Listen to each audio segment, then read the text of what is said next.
Assalamualaikum warahmatullahi wabarakatuh. Saya Siti Nafisa, mahasiswa Institut Agama Islam Syarifuddin Wonorejo Lumajang, Fakultas Tarbiyah Prodi Pendidikan Agama Islam kelas 3D.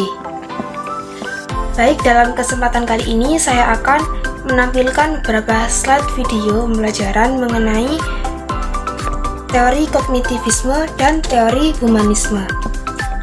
Pada matkul model strategi belajar mengajar oleh dosen pengampu Dr. Bapak Ikhwanul Mutakin MPDI. Baik, mari kita masuki materi. Untuk yang pertama yaitu tentang teori kognitivisme. Teori kognitivisme lebih mementingkan proses belajar daripada hasil belajar itu sendiri. Baharudin menerangkan teori ini lebih menaruh perhatian daripada peserta-peserta internal, daripada peristiwa-peristiwa internal. Belajar tidak sekedar melibatkan hubungan antara stimulus dan respon, sebagaimana dalam teori behaviorisme. Lebih dari itu, belajar dengan teori kognitivisme melibatkan proses berpikir yang sangat kompleks. Teori belajar kognitif berbeda dengan teori belajar behavioristik. Teori belajar kognitif lebih mementingkan proses belajar daripada hasil belajarnya. Para penganut aliran kognitif mengatakan bahwa belajar tidak sekedar melibatkan hubungan antara stimulus dan respon, tidak seperti model belajar behavioristik yang mempelajari proses belajar hanya sebagai hubungan stimulus dan respon. Model belajar kognitif merupakan suatu bentuk teori belajar yang sering disebut sebagai model perseptual. Dan maksud dari model perseptual adalah model gaya belajar yang dapat meningkatkan kemampuan belajar untuk memberi respon terhadap lingkungan sekitarnya. Dan dalam teori ini ada dua bidang kajian yang lebih mementingkan proses. Yang pertama yaitu belajar tidak sekedar melibatkan stimulus dan respon, tetapi juga melibatkan proses berpikir yang sangat kompleks. Yang kedua, ilmu pengetahuan dibangun dalam diri seseorang melalui proses interaksi yang berkesinambungan dengan lingkungan. Menurut psikologi kognitivistik, belajar dipandang sebagai suatu usaha untuk mengerti sesuatu dengan jalan mengaitkan pengetahuan baru ke dalam struktur berpikir yang sudah ada. Usaha itu dilakukan secara aktif oleh siswa, dan keaktifan itu dapat berupa mencari pengalaman, mencari informasi, memecahkan masalah, mencermati lingkungan, mempraktekkan sesuatu untuk mencapai suatu tujuan tertentu, sehingga pengetahuan yang dimiliki sebelumnya sangat menentukan keberhasilan mempelajari informasi pengetahuan yang baru.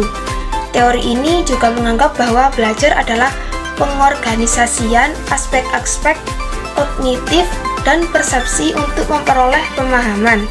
Dalam model ini, tingkah laku seorang ditentukan oleh persepsi dan pemahamannya, sedangkan situasi yang berhubungan dengan tujuan dan perubahan tingkah laku sangat ditentukan oleh proses berpikir internal yang terjadi selama proses belajar.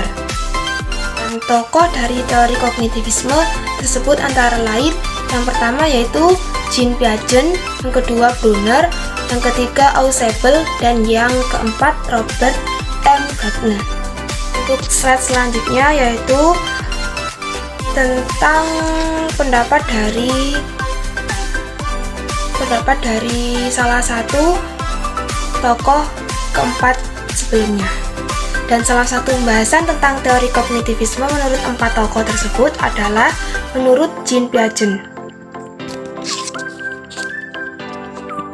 Pakar kognitivisme yang besar pengaruhnya ialah Jean Piaget, yang pernah mengemukakan pendapatnya tentang perkembangan kognitif anak yang terdiri dari beberapa tahap. Menurut Piaget bahwa belajar akan lebih berhasil apabila disesuaikan dengan tahap perkembangan kognitif peserta didik. Peserta didik hendaknya diberi kesempatan untuk melakukan eksperimen dengan objek fisik yang ditunjang oleh interaksi dengan teman sebaya dan dibantu oleh pertanyaan tilikan dari guru.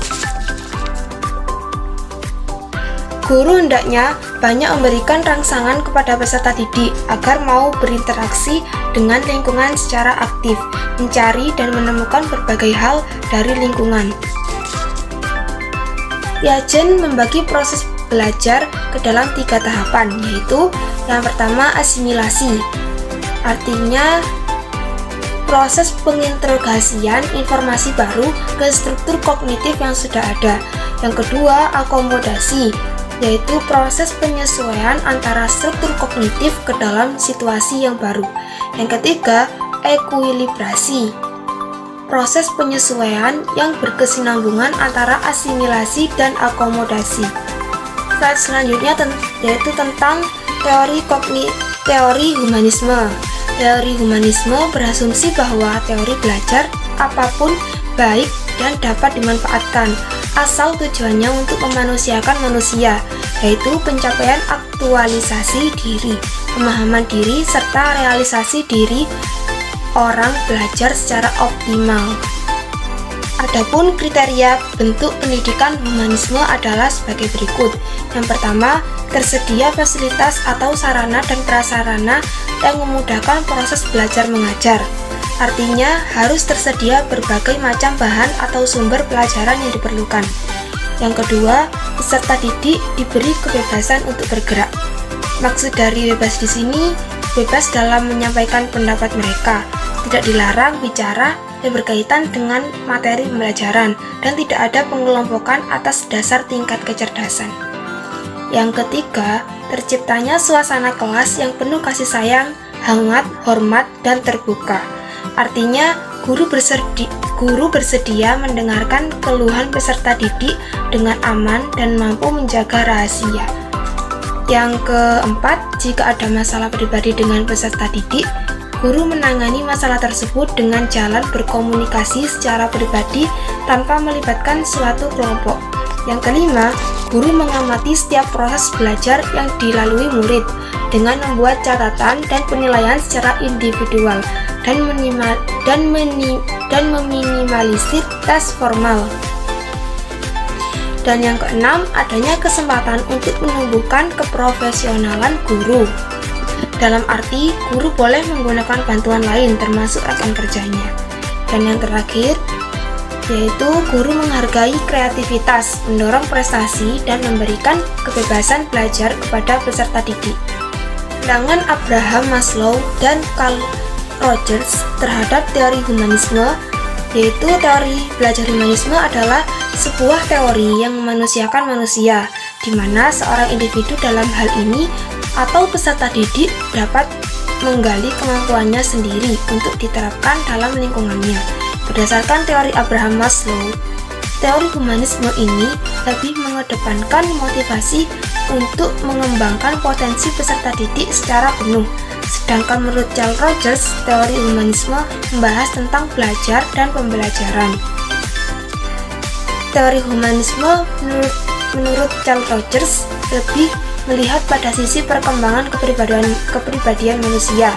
Humanisme tertuju pada masalah bagaimana tiap individu mempengaruhi dan dibimbing oleh keinginan pribadi yang dihubungkan terhadap pengalaman mereka sendiri.